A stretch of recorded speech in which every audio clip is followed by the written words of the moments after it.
So here we are with the reading week in review. It's actually part two because there were 8 books in this reading challenge. I have read 7. One I'm gonna read as soon as the digital version becomes available to me. And then just kind of hold a physical copy until then. And okay, so the TBR prompt was honoring Women's History Month, which we're still in. Pulled everything off my shelf, which had a pink cover, or the word girl in the title, and kind of just interspliced them in a way that gave me sort of diversity from one book to the next. So here is what the second half looked like. And this is the book, which has the word girl in it. So we have a lot of pink here that is on hold from my particular library. So I'm just waiting for it to become available to me digitally, and it'll just top at that time, or, the next book that I'm in, I'll just go ahead and start reading it. It was that one that's sort of a true life nonfiction, perhaps, and it's one that I was going to give myself some grace for anyway. So let's talk about these 3 books. The first book I'm going to talk about is Mr. Magic by Kiersten White, and this is the first and only aardvark find that I have experienced in a little free library. This did come from a little free library close to where I do my grocery shopping, actually. So I stop there like once a month, and this was classified as horror, and I thought, let me just give it a try. It was one of those, like Startup, like Playing with Boys, that I thought, let me just give it a try. It will be either fun or entertaining or not that emotionally draining. And I was wonderfully wrong. There was a lot more depth to this. It could have done more, but it did exactly what it probably did inside of its genre and for its audience. I very much appreciated the little bit of media criticism of these shows that I myself grew up watching in childhood that should be problematized for their messaging. And of course, this was direct references to cults or religiosity and its impact on children.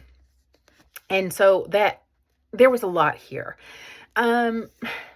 I listened to part of it on tape. It wasn't as easy to listen to. It got a little bit annoying. It could have been the reader, or it could have been just how the book reads out loud. And it's funny when it's my own voice, I can kind of like blur over or make quieter some of the writing style isms that I don't particularly like as much. But I had to drive. I had to commute, and so I listened to this a lot online and read it I mostly engaged with the physical copy and the audiobook, is what I'm trying to say. It was an interesting mix. I'm getting used to that. Yeah, for sure. I actually recommended this book to a friend, and they said they had a pretty long reading list. And so I said, okay, then just keep it like for the future, and let me give it back to a little free library because it just gives really sort of popular. I think it'll go from a little free library quickly.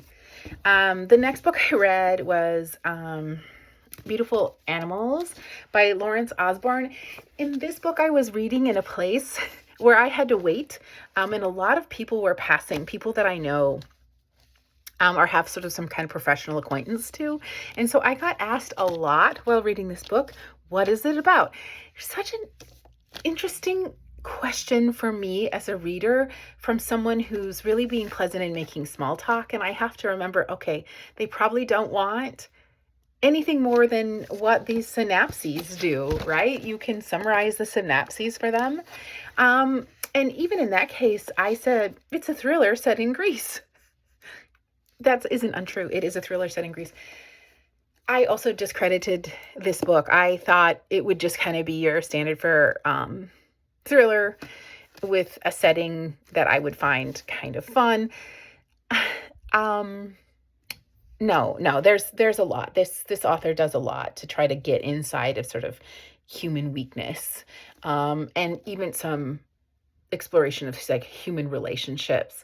I liked this book a lot more, and I liked it more and more as I read it. It took me a while to get into it because of the writing style and because it was just so vastly different in writing style than, say, a book like this. But as soon as I did, and as soon as I sort of like really started being like, okay, let me stop trying to think about how I'm going to explain this book to these acquaintances coming by and asking me about it, and think about how I want to engage in this book, I ended up really liking it. And I would there's several kinds of people I would recommend this book to. I can see how it wouldn't be for everyone. It's probably too slow for some folks. Really loved the Leonard Cohen references. I don't know. I couldn't. The bird, like a bird on a wire, is quoted in this book somewhere near the front, and I just got that song stuck in my head. But the island, which is the setting, whether true or not, Leonard Cohen was supposed to have lived there, and so there's some homage to Leonard Cohen. Great book. Glad that I read it. Like, not the top, like, everyone should read it, but absolutely, definitely worth a read. I'm to understand that Lawrence Osborne has written more books. If I see this author again, I will definitely pick up another one of his books, and have a little bit of different expectations going in, that it's going to be slow, it's going to be kind of exploratory in those subtle ways. Yeah.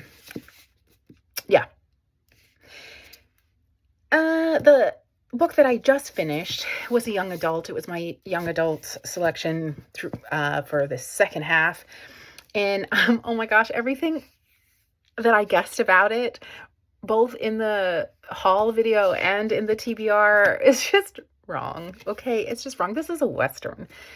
This is a Western. It's kind of almost classic Western in some ways, and it's about the Oregon Trail, but it's told from the perspective in first person of a young, she's 15 years old, Chinese American protagonist who hooks up with a young, in her late teens, enslaved African American girl, and they escape and head out on the Oregon Trail and head up as Argonauts, and find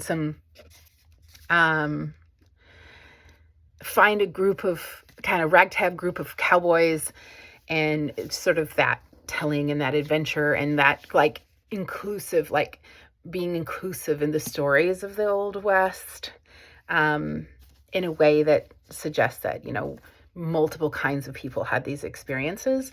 And yeah, it says even on the front, 2 girls hidden in plain sight. And when I was first speculating, it looks like 2 boys, and they do disguise themselves as boys for survival.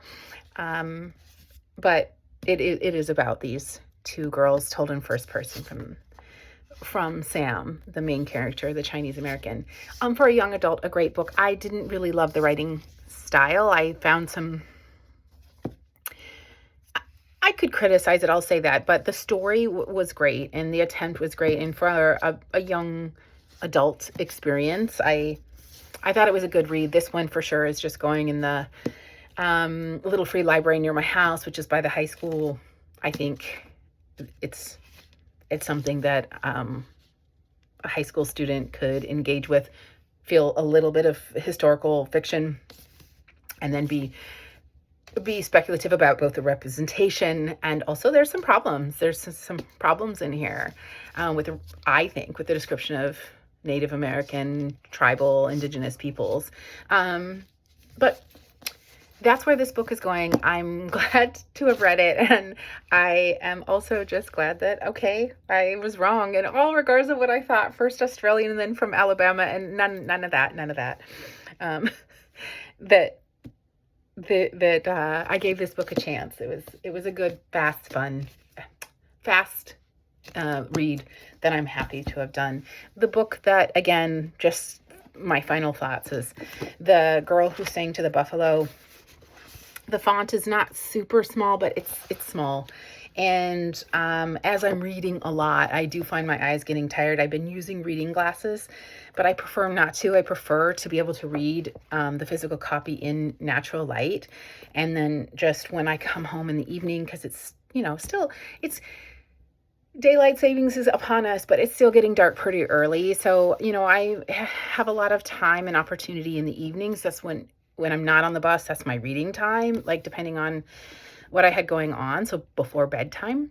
And then I just really appreciate the digital copies. So I can adjust the font, I can adjust the lighting, I can make it dark mode, etc.